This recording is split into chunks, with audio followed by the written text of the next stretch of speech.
bienvenidos a todos en esta tarde. Estoy muy contento de estar aquí, aunque sea por unos días.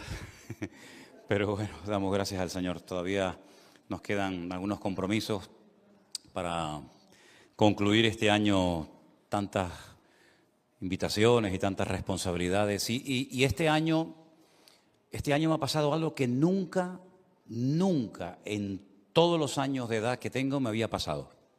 ¿Lo quieren saber? Vengo más cansado que cuando me fui de vacaciones. Nunca me había pasado eso. Siempre viene uno fresco y tal. Yo vengo cansadísimo.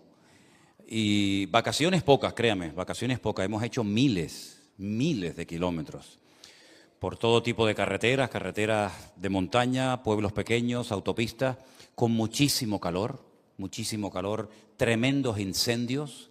Nos desviaron en más de una ocasión por pueblos pequeños, nos sacaban de las autopistas porque se estaba prendiendo fuego el bosque. Llegamos a temer que no nos dejaran entrar a España por la frontera, porque la frontera estaba ardiendo de ambos lados. De hecho, el día anterior, nosotros salimos por la Junquera, que es la frontera de Cataluña, y entramos por el Irún, que es el País Vasco, y el día anterior habían cerrado la frontera española. No podía nadie entrar ni salir, sobre todo camiones grandes de mercancía, por miedo a que se colapsara la autopista y murieran centenares, miles de personas quemadas, ¿no? Pero bueno, gracias al Señor, el Señor nos protegió, un calor tremendo. He visto gente durmiendo fuera de sus vehículos, fuera de sus caravanas, fuera de los camiones, en las gasolineras, del calor terrible que hacía, de verdad, créame, un calor tremendo. Y bueno, tuvimos la oportunidad de ir a un pueblecito perdido a las afueras de la ciudad de Lyon, en Francia, a ver a una hermana. Hicimos miles de kilómetros desde el sur de España hasta allá arriba de Francia para ir a ver a una hermana Freda, que ella es venezolana, pero lleva viviendo muchos años en Francia, y fue una bendición tremenda el poder estar con ella en esa casa tan antigua de montaña de 100 y pico de años. Estuvimos con ella pasando allí creo que un par de días, nos enseñó el huerto donde ella trabaja, sus lechuguitas, sus tomates. Nos cortamos todos recogiendo un día moras, estas moras silvestres, pues nos metimos allí con ella y no sé si vieron allí, hice un par de devocionales. Después de ahí cruzamos todo Francia a lo ancho, fue un viaje muy pesado, y llegamos a San Juan de Luz, que es prácticamente ya en la frontera con España, y estuvimos con nuestra hermana Gaviria, Sandra Gaviria, también estuvimos con ella, fue un tiempo muy hermoso. Y bueno, después pues lógicamente con mi suegra, que ya está muy mayorcita, a la cual le mandamos saludos. Ella está viendo el culto ahora mismo junto con Elena. Elena viene el día sábado, Dios mediante. Estuvimos también un domingo, predicando en la iglesia del pastor Walter, la iglesia Revive, allí en Galicia, en Cangas. Y la verdad es que el tiempo, con cualquier persona que hables, hay como una sensación en el ambiente de que los días están pasando más rápidos que nunca. Y la gente se pregunta, ¿es esto normal? ¿Es normal que ya estemos ya en septiembre, que ya prácticamente el verano está finalizando y que nos encontremos nuevamente en el mes de diciembre para darle la despedida a este año? Bueno, los científicos han comenzado a hacer todo tipo de especulaciones y de estudios y han llegado a una conclusión muy interesante, y es que se han dado cuenta de que el mundo, en vez de ir, el universo, en vez de ir cada vez más despacio, está ocurriendo todo lo contrario. Está acelerándose el universo. Los movimientos de la Tierra, de rotación y traslación, cada vez son más rápidos. La meteorología en todas partes del mundo se ha vuelto loca. No sé si han visto las inundaciones de Francia en estos días. Yo estuve hace unos días allí a 48 grados de temperatura, con unos incendios terribles. Ahora está lloviendo. Ha llovido en 4 horas lo que no llueve casi en medio año. Granizos más grandes que la palma de mi mano en toda la costa este de España, en Cataluña, unos granizos enormes. Y dicen los expertos que los granizos cada vez serán más grandes. Curioso que la Biblia dice que llegarán a caer granizos del cielo de 45 kilos de peso. De un talento, ¿no? Es decir, que todo se está acelerando de una forma tan terrible, tan tremenda, que dice la Biblia que si esos días finales no fueren acortados, lo que dice el Señor es tremendo. Dice, nadie sería salvo. Entonces yo creo que estamos viviendo en unos tiempos muy interesantes de la historia, donde nunca el universo se ha movido tan rápido como en estos días, en estos años, donde estamos viendo unos cambios, unos fenómenos atmosféricos como nunca antes se habían visto.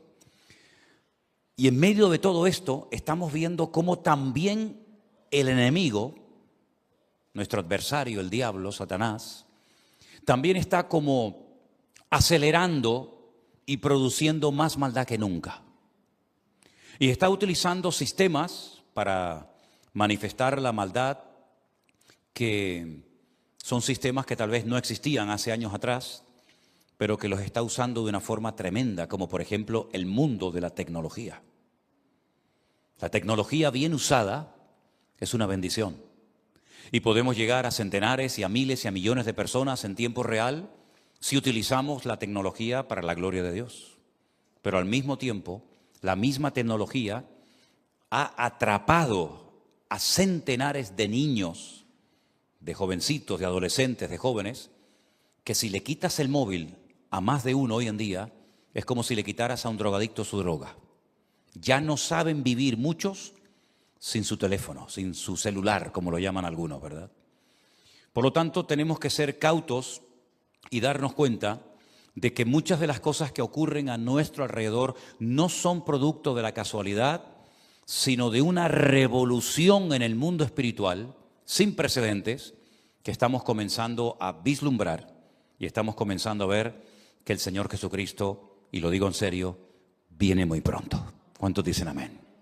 Cierra tus ojos un momentito, vamos a orar, presentar esta palabra que vamos a compartir en el día de hoy, que sea de bendición a todos los que la van a oír y que la atesoremos en nuestros corazones y valoremos el privilegio de poder estar aquí presencialmente o virtualmente escuchando la palabra del Señor. Padre, te damos muchísimas gracias por este privilegio tan maravilloso que nos das, de abrir tu palabra, de oír tu voz, escudriñar las sagradas escrituras. Te pido, Señor, que tú nos hables en esta tarde y que nuestros sentidos espirituales se aviven, se despierten para que podamos comprender el mensaje que tú nos quieres compartir en la tarde de hoy, Señor. Ponemos todo en tus manos, como siempre, en el nombre de Jesús. Amén y amén. Quiero llevarles a una primera porción que se encuentra en el libro de Segunda de Crónicas, capítulo 6. Los versículos que voy a leer a continuación, los leía en el devocional que hoy tuvimos. No sé cuántos de ustedes lo vieron, pero en Segunda de Crónicas, capítulo 6, se nos habla acerca de la dedicación del templo. Es la primera vez que se dedica un templo, una casa, para que Dios more, para que Dios habite en ella. Nunca, jamás, nadie había construido un templo para el Señor. De hecho, Dios nunca le pidió a nadie que le construyeran una casa, un templo. Durante muchos años, el pueblo de Israel, desde que sale de la tierra de Egipto hasta la tierra prometida, vivieron en carpas. Eran nómadas, y Dios también decidió habitar en el centro de ese campamento en una carpa, el famoso tabernáculo. Ese templo portátil que se montaba y desmontaba, vamos a decir rápidamente, en el cual Dios tenía su gloria, su presencia, se comunicaba con Moisés, allí estaban las tablas de los 10 mandamientos, en fin, todo lo que ustedes saben. Cuando entran a la tierra prometida, hay una población, un lugar que se llama Silo, que es donde colocan el tabernáculo, pero con el paso del tiempo el tabernáculo fue, digamos, desapareciendo, hasta que se levanta un rey, el famoso rey David, que siente un día en su corazón construir un templo para Dios. Se lo comunica al profeta que vivía con él, al profeta Natán, y el profeta Natán, sin consultar con el Señor, sin averiguar si verdaderamente por ahí va la voluntad del Señor, le dice inmediatamente al rey David: haz lo que sientas hacer en tu corazón. Adelante, manos a la obra.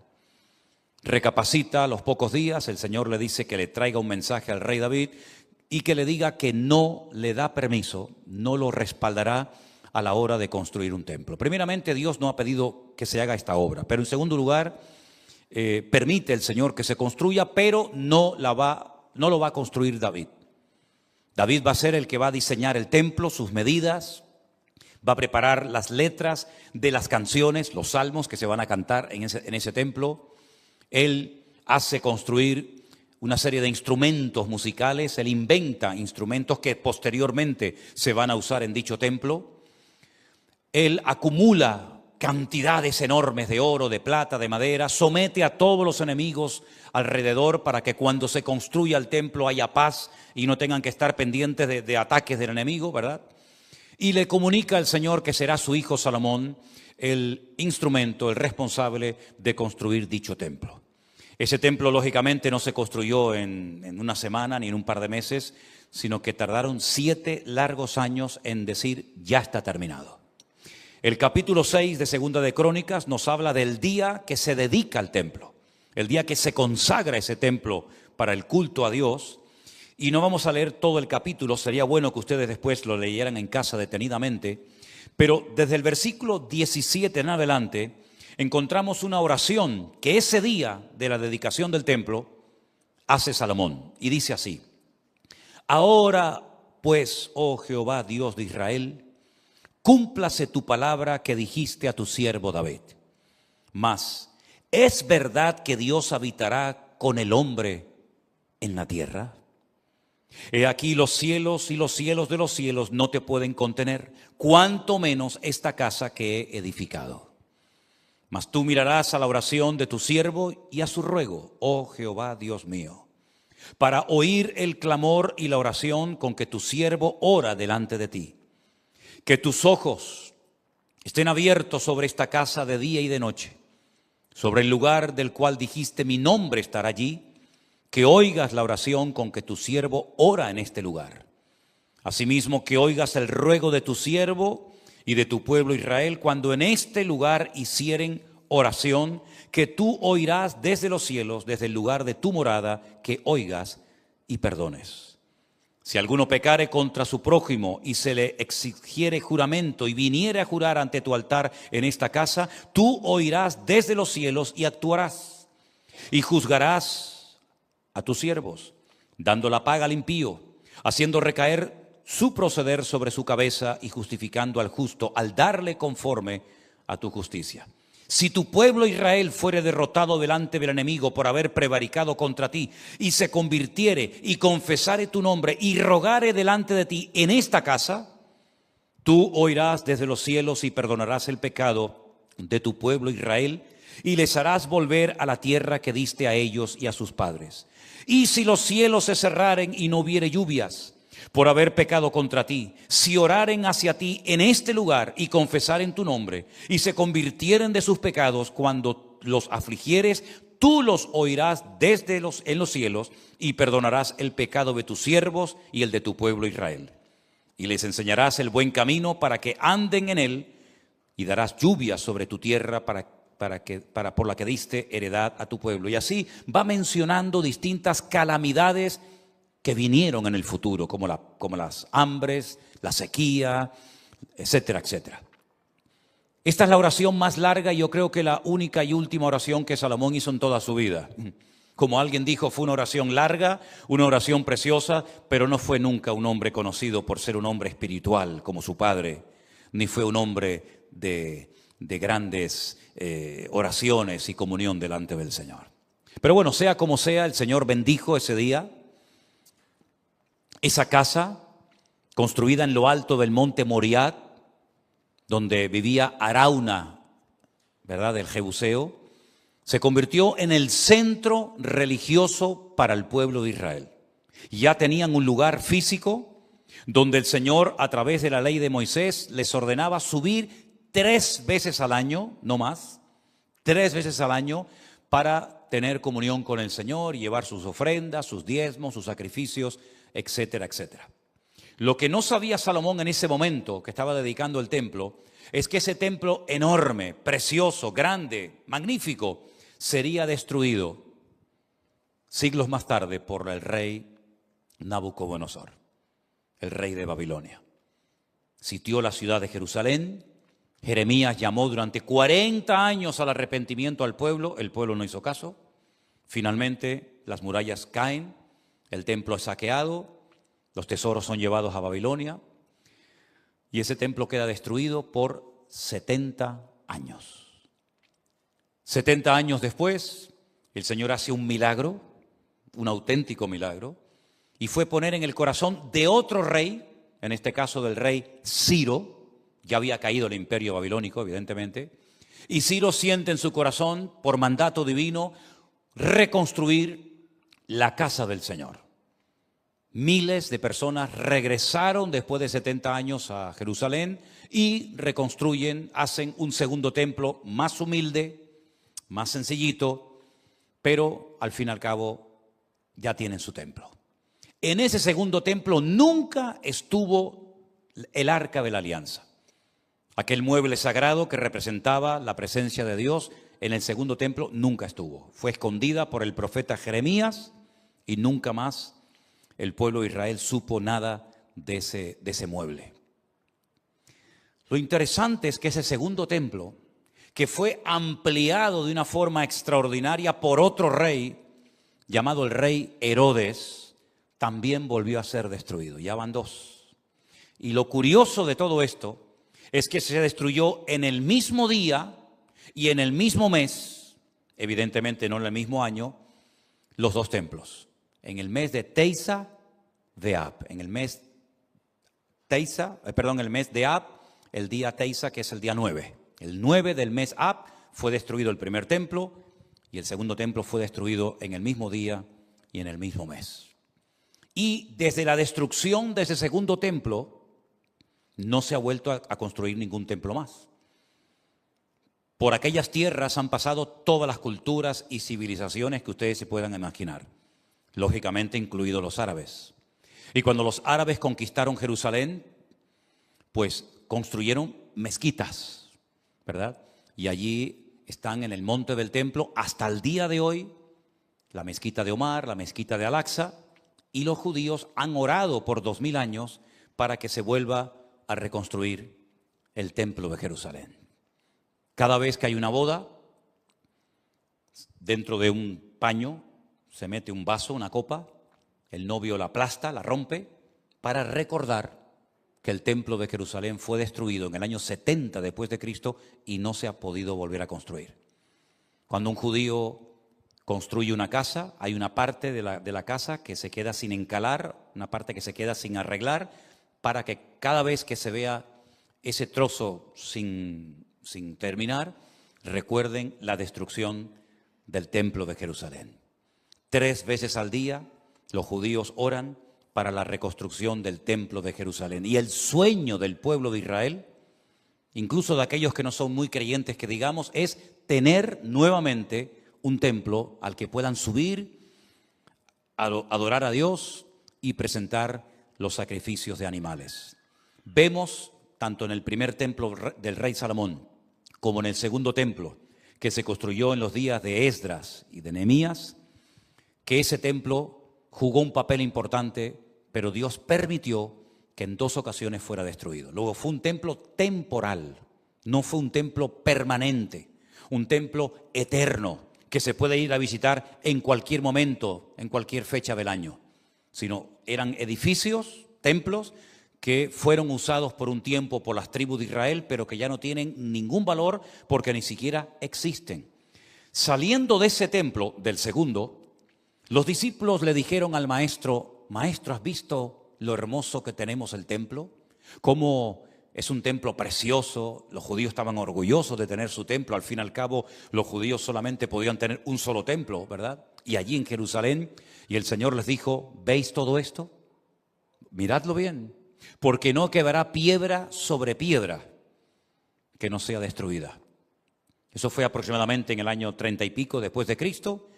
En el año 70, Tito, enviado por su padre Vespasiano, que era el emperador de Roma, destruyó, quemó el templo y no dejó piedra sobre piedra. ¿Qué te parece? Un templo que fue destruido en 2 ocasiones, un templo temporal, un templo al que entró el Señor Jesucristo y no lo encontró en las condiciones que se esperaba que estuviera el templo. Vengan conmigo, por ejemplo, al Evangelio de Mateo capítulo 21 y vais a ver lo que le pasó al Señor Jesucristo en una de las visitas a ese templo. Mateo capítulo 21, por favor. Vamos a leer a partir del versículo 12. Dice así la palabra del Señor. Entró Jesús en el templo de Dios y echó fuera a todos los que vendían y compraban en el templo. Y volcó las mesas de los cambistas y las sillas de los que vendían palomas. Y les dijo, escrito está, mi casa, casa de oración será llamada, mas vosotros la habéis hecho cueva de ladrones. Y vinieron a él en el templo ciegos y cojos y los sanó. Pero los principales sacerdotes y los escribas, viendo las maravillas que hacía, y a los muchachos aclamando en el templo y diciendo, Hosana al hijo de David, se indignaron. Hosana, Hoshiana, significa en hebreo, sálvanos. Eso es lo que significa la palabra Hosana. Le dijeron, ¿oyes lo que estos dicen? Y él les dijo, sí, ¿nunca leísteis de la boca de los niños y de los que maman? ¿Perfeccionaste la alabanza? Y dejándolo salió fuera de la ciudad a Betania y posó allí. Es interesante que a unos pocos metros del templo había, y todavía sigue estando allí, el famoso estanque de Betesda, del cual nos habla Juan en el capítulo 5 del Evangelio que lleva su nombre. Dice que en ese estanque había multitud de ciegos, paralíticos, enfermos, esperando el movimiento del agua para que el primero que se metiera quedara sanado. ¿Por qué no iban al templo? Cuando el lugar de culto era el templo y no el estanque de Betesda. No tiene ningún sentido ir a un estanque a esperar supuestamente a un ángel que venía de vez en cuando a mover el agua, cuando a 50, 80 o 100 metros como mucho tenían el templo de Jerusalén. ¿Por qué la gente prefería esperar algo que nunca ocurrió, esperando el movimiento del agua en Betesda, y no iban al templo? Porque el templo, como les acabo de leer, el Señor lo definió como una cueva de ladrones. Habían convertido en un lugar de negocio, de comercio, y allí no ocurría nada, no había vida. Ya no estaba la gloria del Señor. Porque permítame decirles que la gloria del Señor, la presencia del Señor estuvo en aquellos lugares, pero el mismo Señor que la puso, el mismo Señor la quitó. Y estando en el cautiverio en Babilonia, el profeta Ezequiel, que estaba en el cautiverio en Babilonia, vio en visión cómo la gloria del Señor se elevaba y se iba del templo y nunca más vino a ese templo. Ellos iban a un templo donde ya Dios no estaba, creyendo que adoraban a Dios. Ya Dios hacía años, muchas generaciones, que el Señor se había retirado de aquel lugar. Y no ocurría nada porque no había vida, sino se respiraba muerte. Y Anás y Caifás, que eran el suegro y el yerno, tenían un negocio montado que consistía en vender los animales a las personas que querían venir a sacrificar, a hacer algún holocausto, alguna ofrenda al Señor. Y el Señor definió aquello como una cueva de ladrones, donde se comerciaba, donde se ganaba dinero a expensas de un templo que ya Dios había mucho tiempo lo había abandonado. En el momento en el que el Señor lo limpia, de adentro hacia afuera, este es un detalle muy interesante, en el momento en el que el Señor lo declara casa de oración y ya no será más una cueva de ladrones, automáticamente los enfermos, los ciegos, los paralíticos, la gente necesitada comienza a ir y comienzan a producirse milagros en ese templo, porque ahora hay santidad, ahora hay orden, ahora hay limpieza. Empieza la alabanza a brotar espontáneamente en los niños, en los jóvenes. Claro, los religiosos, los profesionales de la religión no estaban acostumbrados al mover de Dios. No estaban acostumbrados a que hubiera un ambiente de libertad, espiritualmente hablando. Y entonces les molestó escuchar a los jovencitos, a la juventud, alabando al Señor en ese templo donde tenía que haber vida, pero que había muerte. Y le dicen al Señor que le diga a esos jóvenes que se callen. Y es entonces cuando el Señor cita un texto bíblico y les dice, la Biblia dice, las Escrituras dicen que de la boca de los niños y de los que maman, Dios perfecciona la alabanza, ¿verdad? Pero la cruda realidad, mis queridos hermanos, es que tanto el primer como el segundo templo fue destruido. Pero fíjense lo que les voy a comentar ahora. Yo sé que ustedes lo saben, solamente se lo voy a recordar. El Señor Jesucristo profetizó la destrucción de ese templo, diciendo no quedará piedra sobre piedra que no sea destruida. Amén. Pero hay un momento en el que Él le dice a sus discípulos, y en ese momento no lo entendieron. Lo entendieron más tarde. Destruid este templo. ¿Y qué más dijo? Y en 3 días será construido nuevamente, será reedificado. Destruidlo. Y en 3 días volverá otra vez a estar perfectamente restablecido. Los discípulos es entonces cuando le dicen, maestro, ¿cómo que en 3 días? 46 años lleva Herodes tratando de ampliarlo, de ponerlo bonito, de ponerle planchas de oro. Los romanos se reían de los judíos porque decían, ¿para qué queréis un templo tan grande, tan bonito, tan lujoso? ¿Y dónde están vuestros dioses? ¿Dónde están vuestras imágenes? Los romanos se reían de los judíos porque decían, nunca hemos visto a un pueblo que construya un templo y lo tenga vacío. Porque ellos estaban acostumbrados a ver a sus dioses, a Júpiter, a Afrodita, a Ceres, a tantos dioses, ¿verdad? Pero se reían de los judíos porque decían, ¿dónde está vuestro Dios? Pero dice la Biblia que cuando el Señor Jesucristo murió y resucitó, fue cuando entendieron aquella palabra que les había dicho, destruid este, no ese, este templo, y será reconstruido en 3 días. Y entendieron que hablaba del templo de su cuerpo.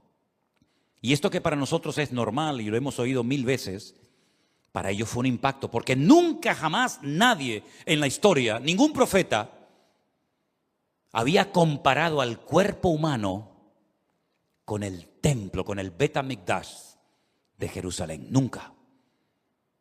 Yo creo que ninguno se atrevió a decir eso porque ni se les pasaba por la cabeza que el cuerpo humano podía ser comparado con aquel edificio tan santo y tan sagrado como lo fue en su momento. Por eso ellos no entendieron en ese momento a lo que se refería con la destrucción y la restauración del templo. Pero alguien años más tarde se convierte y probablemente alguien le dijo esas palabras que el Señor pronunció ese día.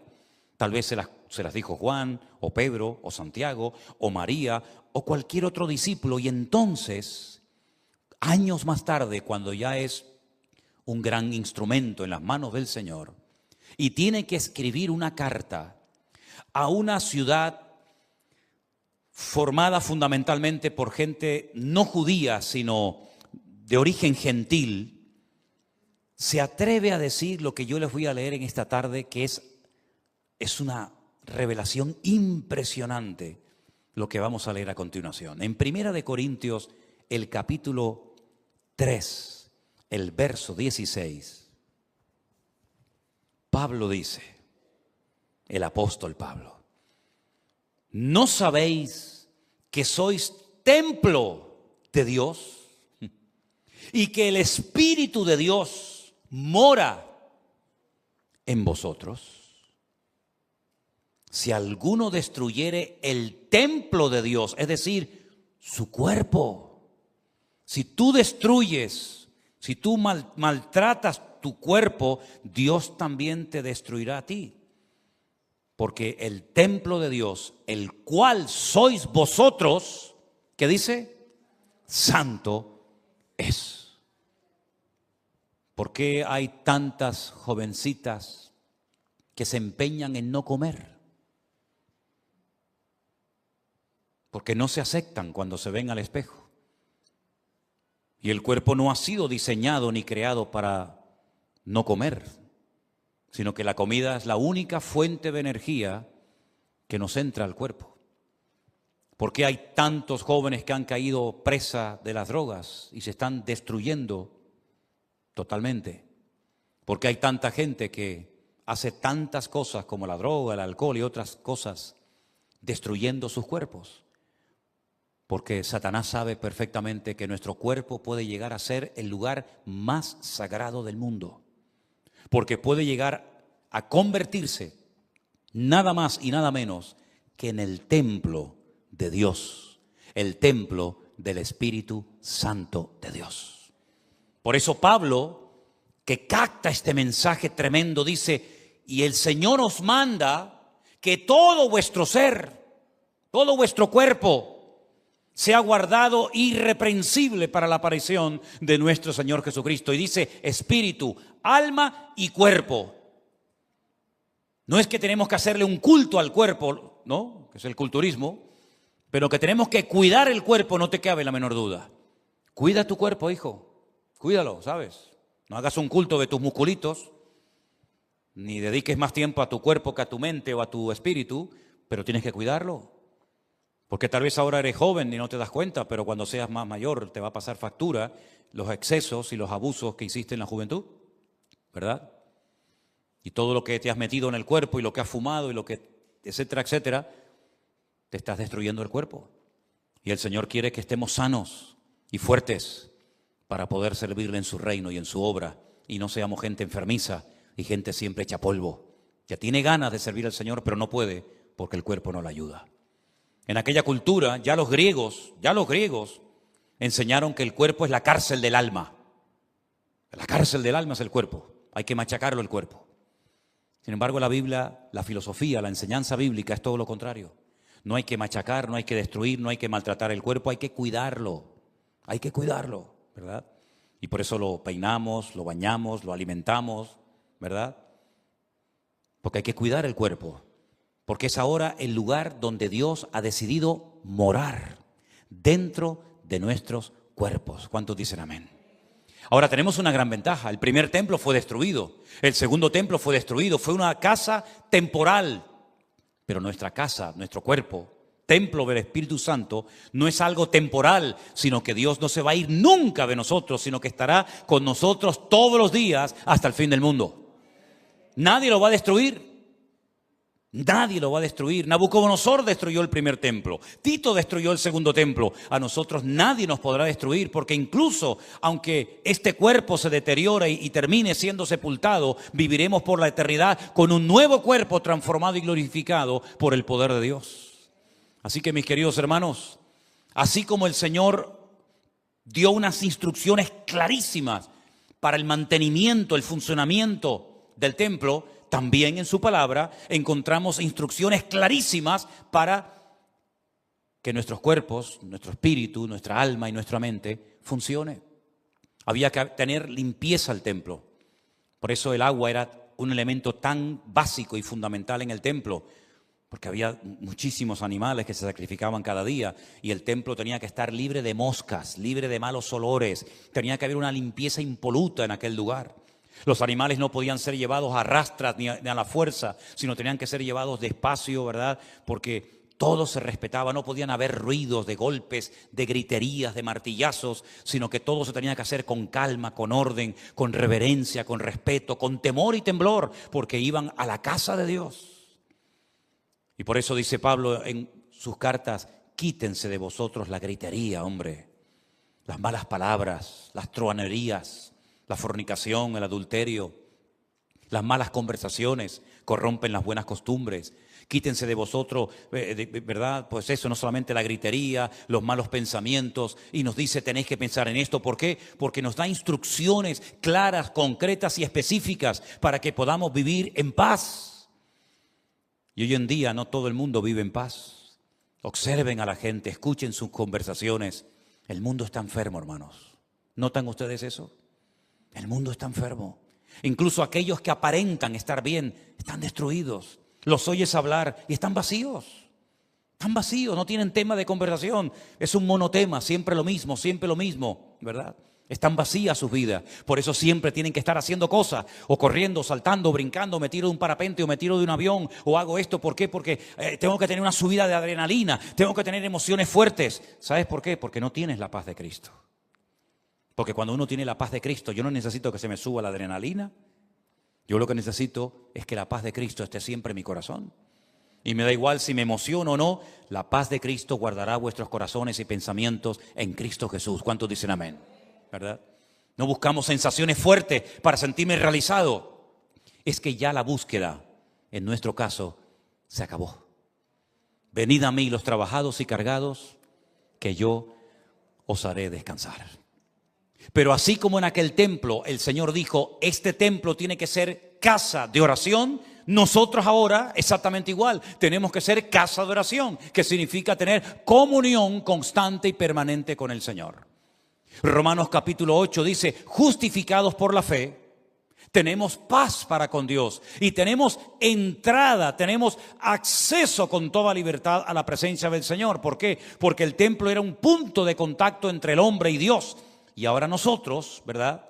Que lo tenemos a Él con nosotros y en nosotros. Estas dos preposiciones son muy importantes. Con, en, ¿verdad? Porque una cosa es que Dios esté contigo y otra cosa es que esté en ti. Son dos cosas diferentes, ¿verdad?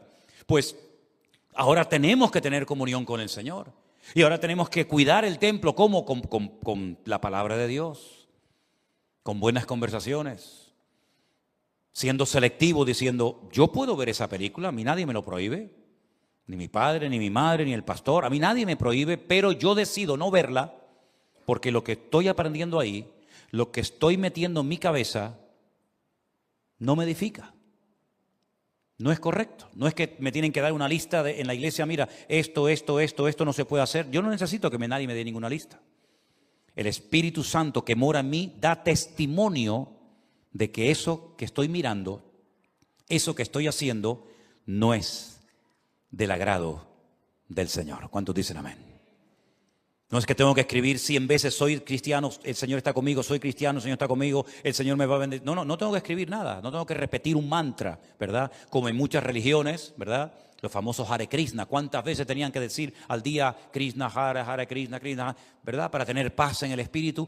Nosotros no tenemos que hacer nada, porque ya Él lo hizo todo por nosotros. Ahora simplemente nosotros es obedecerle, estar en plena comunión con Él, ser selectivos a la hora de decir, yo esto no lo voy a ver. Es que no me conviene, lo puedo ver, pero no me interesa, no quiero verlo.